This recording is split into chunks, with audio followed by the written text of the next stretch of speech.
কৃষি বিপণন অধিদপ্তরের হিসেবে উৎপাদন খরচ মাত্র ১২ টাকা, অথচ মাঠ থেকে ক্রেতার বাজারের থলিতে উঠতে যার দাম ২৫০ টাকা। বলছি বাজারের সবচেয়ে দামি পণ্য গোল বেগুনের কথা। এ সবজির দাম শুনলেই বোঝা যায় বাকি পণ্যের পরিস্থিতি কি। কালকে গোল বেগুন ছিল ১৮০, আজকে ছিল ২৪০। তার জন্য আমি আজকে আনিই নেই।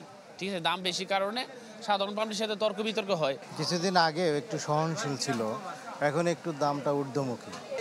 বাজারে শতকের ঘর পেরিয়েছে করলা, কাঁকরোল, টমেটো আর গাজর। দিনের ব্যবধানে আরও কেজিতে ৮০ টাকা বেড়ে কাঁচামরিচ আবার ৩০০ টাকার পথে। অজুহাত টানা বৃষ্টি আর বৈরী আবহাওয়া।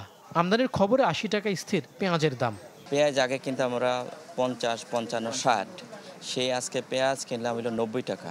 যে চড়া দাম, যে অবস্থা বাজারের, আমাদের মধ্যবিত্ত লোকের জন্য খুবই অসুবিধা হইতেছে বাবা। বৃষ্টির কারণে, পানির কারণে, বন্যার কারণে ক্ষয়ক্ষতি হয়ে গেছে, গাছ মরে গেছে, মাল নাই, টোটাল নাই, টাকা আছে মাল নাই।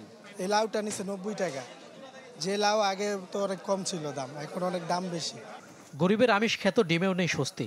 ডজন ঠেকেছে ১৫০ টাকায়। ব্রয়লার প্রতি কেজি ১৮০ আর সোনালী বিক্রি হচ্ছে ৩৩০ টাকায়। দাম বেশি, অনেক বেশি।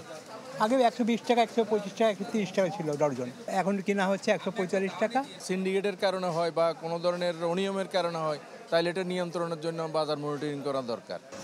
এদিকে এখনো হাতের নাগালে আসেনি চালের দাম, বিক্রি হচ্ছে বাড়তি দামে। মইনুল হাসান, চ্যানেল 24, ঢাকা।